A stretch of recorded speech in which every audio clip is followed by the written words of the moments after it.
everybody. This is Mark of Mark's Home Hobbies. I'm out here in the garage getting ready to make a little scrap run. See what kind of just a little bit of spare change we can come up with. We're going to go through this barrel right here of wire and kind of sort it out, and I'll show you how I sort wire basically, so that way when I go to the scrap yard, sorry about that drag racing going on out there. When I go to the scrap yard, you're gonna not be able to knock me down on any of this stuff because it'll already be all sorted out, and I know what it all is. This here is a pile of copper with some solder on it, so that's like number 2 copper, and there's some brass in there and some ends that have copper on them too, so that'll be number 2, and that's dirty brass in there. Right here we got a small box of aluminum extrusion, and you got an electric motor right there. Even though it's aluminum, I don't know if they'll give me electric motor or if they'll give me aluminum price on it. I don't know. It's a pretty nice motor. It's got some stainless on it too, so who knows what they'll give. This down here is number 2 wire. It has to be, the cords have to be cut up and everything yet. And this here is a bunch of mixed wires. So what happens is they got different prices for the mixed wire, the stuff that you don't strip, and it has the really small fibers inside of it. Might be called 40% or 30% at some places or whatever. My place, I think they call the really thin stuff, like if you got 2 wires in it and it's like this. I don't know if you can see that, but or like this, like your regular old lamp cord. That's a different price. That doesn't have as much copper in it. So what I'm going to do is go through this in the next few minutes here and just kind of pick out some of the smaller cords, and I'm going to make a whole collection of those smaller cords right here. That way I know that if it's a difference of price between the bigger thick cords like this one right here, which has a lot of different strands inside of it like that, there's a difference in the price of that wire because there's less of a jacking on it. Well, there's actually more jacketing if you count all the other strips that are there, or all the other segments of wire that are inside. There's a lot of insulation in there, but there's still a lot of copper in that wire too. And other thicker cords like this one here, a range cord, you can see right on the end of that, that's some pretty good copper in there. So those cords are going to pay a little bit more than those little lamp cords that I was showing you. Most extension cords, like that extension cord there, is a different price than the lamp cord right there. So just be aware of that. At a lot of scrap yards, they may differentiate between that. So if you have that sorted out, you're going to get paid good on the stuff that pays good, and then you're going to get paid whatever on the stuff that doesn't pay that good. So best to keep it sorted. That way they can't, make everything one lower price when they look at it. If you have it all mixed together like this, they'll look at the smallest cord and they'll give you the smallest wire price they can give you for the whole lot. So that's the importance of sorting the wire out. That over there is some higher grade number 2. So that will go in a separate box. I don't know if they'll pay more for that. I have some more higher grade number 2 in that barrel there too. And I have a few more barrels of wire over there. So I have no shortage of wire. I have some more over there. I haven't even cut the ends off of that stuff yet.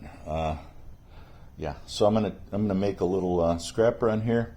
I'm not planning on taking all this stuff. What I want to do is basically go through this barrel here and fill it up with the smaller stuff, and then take that in, because my friend has some scrap too, and he wants to take his scrap up too. So we're just gonna load up the old Escape here, and I'm going to show him the ropes up there at the scrapyard, and hopefully I'll get some video up there with him, and I can turn this into something good video that people will be interested in watching. So stay tuned for that. Be right back. And all right, there we are, all sorted out and packed up in the old Ford Escape. Little miscellaneous pile of wire here that I haven't decided what I'm going to do with it yet, because it's different types of stuff.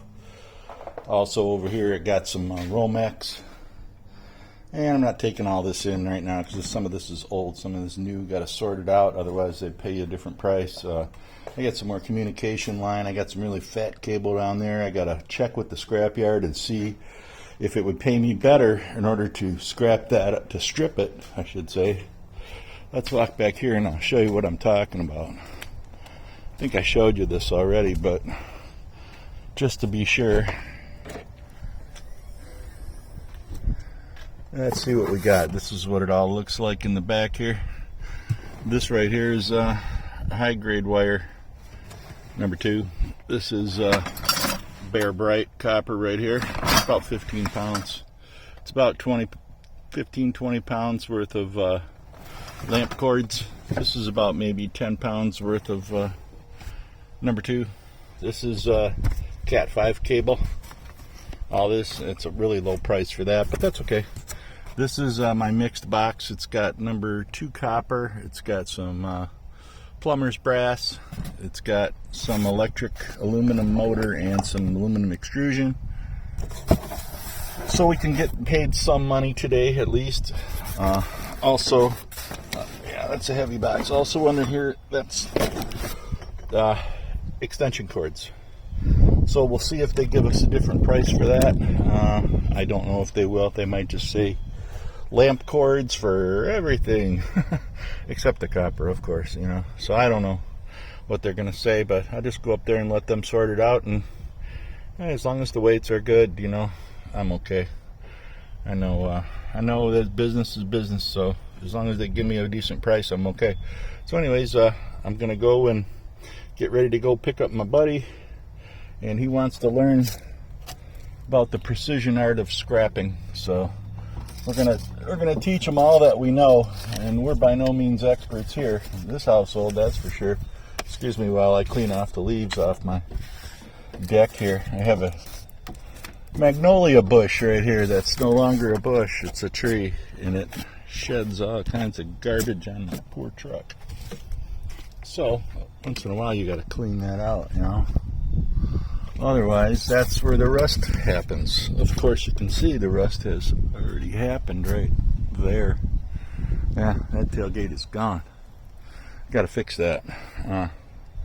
Anyways, so that's how we do scrapping. And we're going to run up to the scrapyard. It's about maybe 5 miles away, 6 miles away from the house by the crow flies, something like that. Maybe a little bit further, but not too far. We'll run up there. I don't think they really allow filming at the scrapyard, but I'll ask them and see what happens, and we'll continue on the journey, so stay tuned. Hey, yeah, we're back. Just got back from the scrapyard. My buddy Larry, and he's trying to get into the scrapping business, so he wanted to see how exactly you do it. Well, this is how I did it right here. You can see we had some faucets and some other plumbing brass there. We got about $10 for that, and we got number 2 light wire. We had 28 pounds of that for 33 bucks. We had some number 1 copper, 13 pounds of that. And number 2 copper, 2 pounds. Electric motors, 36 pounds of electric motors for $9.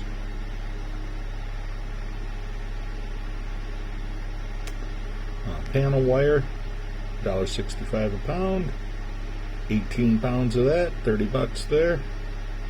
And some sheet aluminum and some 50 pounds of PC computer wire. That's 67 cents a pound. That was the Cat 5 wire. So 50 pounds of Cat 5 wire is $33 for a grand total of $162.83. Minus $22, rounded down to the nearest dollar, left me with a $22 ATM payment, of which I put $2 in the tip jar. Yeah, so 138 bucks. Not too bad for just cleaning a little bit of scrap out of the old garage there. And then we're just gonna kick back here and enjoy enjoy a little bit of downtime now. About 2 hours later, 2.5 hours. The traffic was really, really bad out there. There's road construction on every street going to the scrapyard, of course. But I did get a chance to take Larry up there and show him exactly what's going on. And yeah, so it seemed like he had a good time too. And he donated a electric motor, as a matter of fact. So thank him for that. Oh, and a piece of aluminum extrusion. So yeah, thanks Larry for that.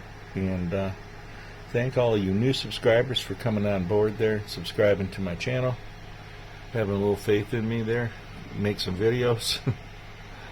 I know I don't make as many videos or as good of videos as a lot of people, but I try hard. I try to give you a little bit of, insight onto how to make some extra money or how to have a little fun, that type of stuff. So anyways, I want to say thanks to all the people that have just come on board and subscribed. And if you're new to the channel, please click that subscribe. If you happen upon me, just by some weird circumstance, even if you never see me ever again, I'd appreciate it if you hit subscribe, give me a thumbs up, make a comment. If you like what you see and you want to see more of something, feel free to let me know, and chances are I'll do it for you. So anyways, this is Mark saying have a nice day.